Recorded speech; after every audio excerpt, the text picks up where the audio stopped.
शहर के किनारे एक पुरानी रेलवे कॉलोनी थी, जहां समय जैसे ठहर सा गया था। टूटी सड़कें, जंग लगे दरवाजे और खामोशी में डूबे घर उस जगह की पहचान थे। उन्हीं घरों में एक छोटा सा मकान था, जिसमें हाजी सलमान साहब अकेले रहते थे।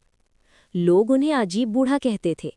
कोई उनके पास ज्यादा नहीं जाता था, क्योंकि वो कम बोलते थे और अक्सर अपने घर के आंगन में बैठकर पुरानी घड़ियां ठीक करते रहते थे।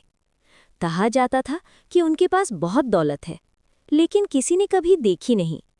उसी शहर में हमजा नाम का एक नौजवान रहता था। खूबसूरत, समझदार, मगर बेहद खुदगर्ज।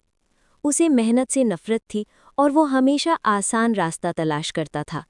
ऑनलाइन धोखा देना, झूठे सौदे करना और उधार लेकर गायब हो जाना उसकी आदत बन चुकी थी।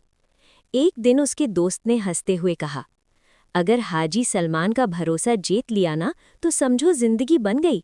बूढ़े के पास खजाना छिपा है। ये बात हमजा के दिल में तीर की तरह लगी। जंग लगे संदूक और किताबें। उसे गुस्सा आने लगा।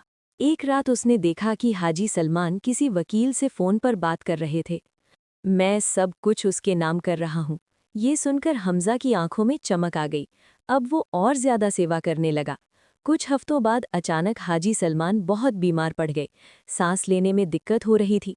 हमजा के पास डॉक्टर बुलाने का मौका था, लेकिन वो बैठा सोचता रहा, शायद आज किस्मत बदल जाए। बूढ़े ने कमजोर हाथ से उसका हाथ पकड़ा। हमजा, मैं जानता हूं तुम क्यों आए थे।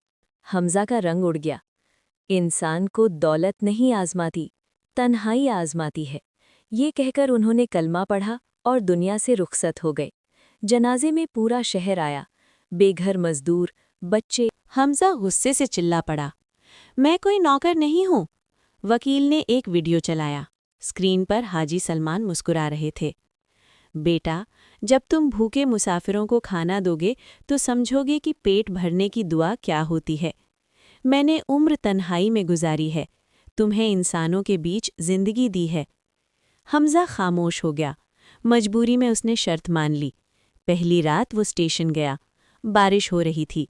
एक बूढ़ी औरत ने रोटी लेते हुए कहा, बेटा, अल्लाह तुम्हें खुश रखे। ये शब्द उसके दिल में उतर गए। फिर एक बच्चा आया, फिर मजदूर, फिर मुसाफिर। धीरे धीरे उसका दिल बदलने लगा। 1 साल बाद वो शहर का सबसे पसंदीदा इंसान बन चुका था। उसने स्टेशन के पास मुसाफिरों के लिए पनाहगाह बनाई, रोजगार का केंद्र